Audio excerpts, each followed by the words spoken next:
Hello दोस्तों, आइए लाभ हानि बट्टे के एक अलग टाइप के सवाल देखते हैं। और सवाल ऐसा सवाल आपके सामने है, जब किसी वस्तु पर हम छूट दें फिर भी लाभ हो। यानी कि बिल्कुल अलग टाइप का सवाल है और बहुत इंपॉर्टेंट सवाल है आपका। और बहुत अच्छी ट्रिक से आप सवाल को करेंगे बहुत कम समय में। यानी कि ज्यादा से ज्यादा आप 5-10 सेकेंड में या बहुत ज्यादा तो 15 सेकेंड में सवाल को कर लेंगे। आइए देखते हैं सवाल को। यानी कह रहा कि एक दुकानदार मुद्रित मूल्य पर 10% की छूट देकर एक पुस्तक को बेचकर 15% का लाभ कमाता है। तो ऐसे सवाल को कैसे किया जाएगा जब वस्तु को पर छूट देने के बावजूद लाभ हो। तो यहां पर हम लोग इसको डायरेक्ट ट्रिक से करेंगे। डायरेक्टली आपको कुछ नहीं करना है, ट्रिक से ही करना है। देखिए कैसे, कोई भी सवाल होगा सब हो जाएगा और मैंने सब सवाल रखा भी है इस टाइप का। तो कास्ट प्राइस और मार्क प्राइस का आपसे रेशियो पूछा है। तो 10% की छूट है तो 100 में 10 कम कर देंगे, 90 आ जाएगा। 15% का लाभ है तो 100 में 15 जोड़ देंगे, 115 आ जाएगा। 5 से डिवाइड करेंगे तो 18:23 हो जाएगा। यानी ऑप्शन कौन सा होगा? B number. तो यानी कि जब सवाल यानी कि छूट देने के बावजूद भी लाभ मिले तो आप इसी तरीके से सवाल को करेंगे। और एक बात हमेशा आपको ध्यान रहे कि जो कम होगा वो क्रय मूल्य होगा, जो ज्यादा होगा वो अंकित मूल्य होगा। क्योंकि अंकित मूल्य से ज्यादा कोई मूल्य नहीं होता, ना क्रय मूल्य ही ना तो विक्रय मूल्य ही। आइए अगला सवाल देखते हैं। एक दुकानदार एक पुस्तक को उसके मुद्रित मूल्य पर 10% छूट देकर बेचने पर 12% का लाभ अर्जित करता है। तो कास्ट प्राइस और मार्क प्राइस का यानी लागत मूल्य और मुद्रित मूल्य का अनुपात पूछा है। तो चलिए 10% की छूट है तो 100 में 10 कम कर देंगे। और फिर भी 12% का लाभ है तो 100 में 12 जोड़ देंगे, डिवाइड कर लेते हैं, 45 आ जाएगा। और इसको डिवाइड कर देते हैं, 56 आ जाएगा। तो यानी जो आपका रेशियो बन गया है, कितना बन गया है?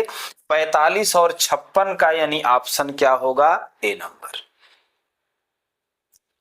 एक व्यापारी अंकित मूल्य पर 15% छूट देता है, उपरोक्त व्यवहार के माध्यम से 19% का लाभ अर्जित करता है।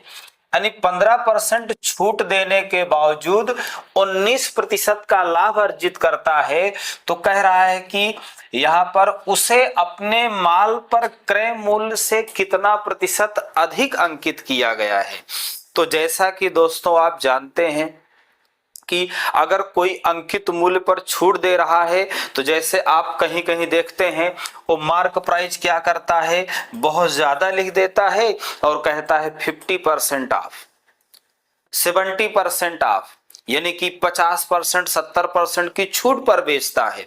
इसका मतलब जाहिर सी बात है वो अपना मार्क प्राइस बहुत ज्यादा बढ़ा के लिखा होगा। तो बिल्कुल उसी तरीके का यह सवाल है। यानी कि कह रहा है कि अंकित मूल्य पर 15% का छूट दे रहा है, फिर भी 19% का लाभ हो रहा है।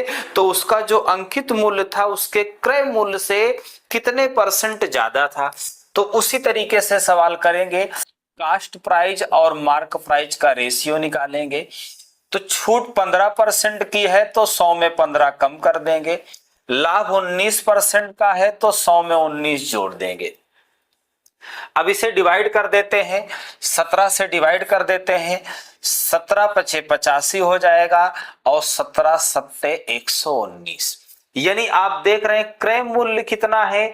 5 है और अंकित मूल्य 7 है। तो अंकित मूल्य क्रय मूल्य से कितना अधिक है? तो आप देखिए कितना अधिक है। अंकित मूल्य जो है क्रय मूल्य से कितना अधिक है? 2 अधिक है। और पूछ रहा है कितना परसेंट अधिक है। तो बटे 5 गुणे कितना कर देंगे? 100। सॉल्व कर देंगे तो कितना आ जाएगा? 40% आ जाएगा। यानी ऑप्शन आपका कौन सा होगा? ए नंबर। आइए अगले सवाल की तरफ बढ़ते हैं। कुछ वस्तुओं को इस प्रकार बेचा जाता है कि जब 5% की छूट दी जाती है तो 33.3%, ये दोस्तों यहाँ 33 है, 33% का लाभ होता है। तो सूची मूल्य लागत मूल्य से कितना प्रतिशत अधिक है, यानी वही अंकित मूल्य क्रय मूल्य से कितने परसेंट ज्यादा है। तो चलिए फिर उसी तरीके से कर लेते हैं। कास्ट प्राइस और मार्क प्राइस का रेशियो, तो 5% की छूट दे रहा है तो 95 हो गया, और 33%, यहाँ पर 3.3 नहीं, 33% का लाभ है तो 133 हो जाएगा। अब इसे डिवाइड करते हैं, 19 पचे 95 और 19 से डिवाइड करेंगे तो कितनी बार जाएगा, 7 बार जाएगा, यानी कि 19 से डिवाइड करेंगे तो 7 बार जाएगा। अब आप देखिए क्रय मूल्य से अंकित मूल्य कितना ज्यादा है, तो आप कहेंगे कितना अधिक है, 2 अधिक है।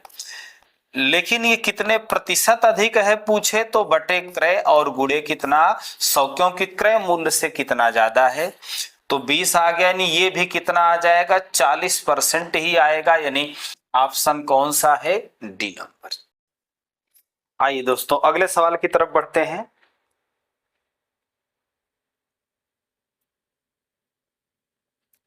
एक दुकानदार 12% की छूट देने पर भी 33% का लाभ अर्जित करता है, और कह रहा है कि एक दुकानदार जिसका अंकित मूल्य 4740 रुपए है के लिए एक कुर्सी का क्रय मूल्य क्या होगा।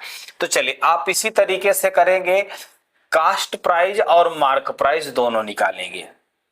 यहां से देखिए कास्ट प्राइस और मार्क प्राइस का रेशियो निकालेंगे, तो छूट कितने की है, 12% की, तो 100 में 12 कम कर दिए। लाभ कितने का है, 33% का, तो 100 में 33 जोड़ दिए। अब ये आपका मार्क प्राइस है और ये कास्ट प्राइस है, और प्रश्न में मार्क प्राइस यानी अंकित मूल्य 4740 दिया है, इसका मतलब 113 यूनिट की वैल्यू 4740 है, और आपसे क्रय मूल्य पूछा है यानी 88 यूनिट की वैल्यू पूछा है। तो 4740 में हम 133 से भाग देंगे और 88 से गुणा करेंगे। अब दोस्तों ये डिवाइड तो नहीं होगा, दशमलव में लगभग में आएगा आंसर, ये लगभग में दे रखा है। जो आंसर दिया गया है एनटीपीसी का पूछा गया सवाल है, पहले का 2016 का है, और ये दशमलव में आएगा, तो देखते हैं लगभग में क्या आंसर आता है, पूरा इसे कैलकुलेट करना पड़ेगा। चलिए पहले गुणा कर देते हैं, 0 8 चौक 32, 8 सते 56, 3 59, और 8 चौक 32, 5 37, ये आ गया। फिर से गुणा करेंगे तो यही आएगा,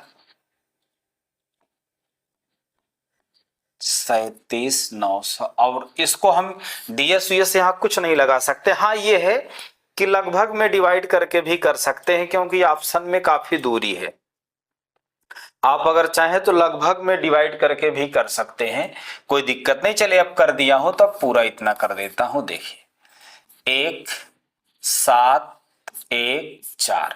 अब इसमें हमसे डिवाइड करना है कितने से, 133 से। कितनी बार जाएगा, तो आपका पहले कितनी बार, 3 बार ले जाते हैं, 3 त्रिक 9, 3 त्रिक 9 और 3 कन्नम 3, सॉल्व करते हैं कितना हो जाएगा, 18, यानी अब कितनी बार जाएगा, 1 बार ही जाएगा। अब हमें करने की जरूरत ही नहीं है, लगभग में कितना आ जाएगा, 3136 दशमलव कुछ आएगा, यानी कितना, 3136 दशमलव कुछ आएगा, और यही जवाब आपका सही है, यानी लगभग में कितना आ जाएगा, ये 3136 और समथिंग पॉइंट में आएगा, तो लगभग में आपका आंसर दे रखा है। ठीक, आइए अगले सवाल की तरफ बढ़ते हैं। एक वस्तु का अंकित मूल्य दे रखा है कितना, 1100, और कह रहा है कि एक पुस्तक विक्रेता 10% की छूट देता है, और यदि वह 20% का लाभ कमाता है तो कह रहा है कि लागत मूल्य होगा। तो चलिए देखिए कास्ट प्राइस और मार्क प्राइस का रेशियो निकालते हैं। 10% की छूट दे रहा है यानी कि 90, फिर भी 20% का लाभ हो रहा है तो 100 में 20 जोड़ दिया 120। डिवाइड कर लेते हैं इसे, 3 से डिवाइड करेंगे या 30 से करते हैं तो 3 अनुपात कितना आ जाएगा 4, 0 से 0 कट गया, 3 त्रिक 9, 3 चौक 12। अब आप देखें मार्क प्राइस दिया है 4 यूनिट की वैल्यू कितना है 1100 है, तो आपसे कास्ट प्राइस 3 यूनिट की वैल्यू आपसे पूछा है। तो 1 यूनिट की वैल्यू कितना आ जाएगी 4 दूना 8, 4 सते 28, 4 पंचे 20। तो 3 यूनिट की वैल्यू कितना आ जाएगी 3 पचे 15, 3 सते 21, 22 और 3 दूना 6, 2 8 यानी 825 आ जाएगा। यानी ऑप्शन कौन सा होगा सी नंबर। अगला सवाल है एक दुकानदार एक जोड़ी जूते 34% छूट पर बेचता है फिर भी 10% लाभ अर्जित करता है। तो चलिए उसी तरीके से करते हैं, कास्ट प्राइस और मार्क प्राइस का रेशियो निकालते हैं। छूट 34% का है तो कितने में बिकेगा 66, 100 में 34 छोड़ देंगे। लाभ 10% का है तो 110, डिवाइड कर देते हैं, 11 से डिवाइड करेंगे तो यहाँ 10 आएगा और या डायरेक्ट ही कर लेते कोई दिक्कत नहीं, और 11 से इसको डिवाइड करते हैं तो ये 11 से डिवाइड करेंगे 10 आएगा और 11 से डिवाइड करेंगे 6, तो ये आपका आ चुका है। लेकिन अब की बार अगर देखें तो क्रय मूल्य दिया हुआ है कितना है 4800, तो यहाँ आपका क्रय मूल्य कितना है 6 और 6 यूनिट की वैल्यू 4800 दिया हुआ है, तो इसका आप देखें ये कितना गुना है, तो आप कहेंगे 8 छंग 48 यानी कि कितना गुना है 8 गुना और एक 0 यानी 80 गुना है। आप इसका भी 80 गुना कर दें, कितना आ जाएगा 800, यानी मार्क प्राइस आपका क्या आ जाएगा 800। क्योंकि 6 में अगर 8 का गुणा करेंगे 8 छंग 48 यानी 480 आएगा, तो इसका भी हमें 80 गुना करना है, तो आपका मार्क प्राइस कितना आ जाएगा 800 आ जाएगा। अगला सवाल है एक दुकानदार अपने ग्राहक को 20% छूट देता है, यानी 20% की छूट दे रहा है तो 80 हो जाएगा, और फिर भी कितने का लाभ ले रहा है 25% का, तो 125 हो जाएगा, यही दे रखा है। अब इसे आप अगर डिवाइड करेंगे तो कितना आ जाएगा 16 आ जाएगा और यहां पर 25 आ जाएगा। अब आप यहां ध्यान दीजिए, आपका अंकित मूल्य पूछा हुआ है, क्रय मूल्य दिया है, तो आप देखिए क्रय मूल्य यानी कि कितना है, तो क्रय मूल्य यहां पर देखें कितना है 16 है। 16 यूनिट की वैल्यू कितना है 600 है, तो आपसे 25 यूनिट की वैल्यू पूछा है। अब आपका ये गुना नहीं सेट होता है तो आप डायरेक्ट देख लें कि दशमलव में आएगा। अब आप देख रहे हैं कि इसको इससे डिवाइड करेंगे तो यानी पूरा पूरा नहीं कटेगा, यानी आंसर दशमलव में आएगा, तो देखिए आपको गुणा भाग करने की जरूरत ही नहीं थी। दशमलव में मात्र एक ही ऑप्शन है और बाकी आप करना चाहते हैं तो कर सकते हैं। यानी कि यहाँ देखिए आपका जो अंकित मूल्य होगा कितना होगा, यानी 600, ये किसकी वैल्यू है 16 यूनिट की, भाग दे दिए और 25 यूनिट की वैल्यू हमें चाहिए। डिवाइड करते हैं, डिवाइड करते 8 से, 8 सत्ते 56, 8 सत्ते 56 हो जाएगा, 8 सत्ते 56 और 8 पंच 40 और 8 दूना 16, और अगर इसे डिवाइड करेंगे तो अब आप गुणा करना है, गुणा कर लेते हैं, 25 पंचे 125, 12 बचा, 25 सत्ते 175 यानी कितना हो जाएगा 1875, और बटे 2 करेंगे तो 9 3 7 5 यानी 937.5 आ जाएगा। खैर इतनी मेहनत करने की जरूरत ही नहीं थी आपको, दशमलव में मात्र एक ही ऑप्शन था।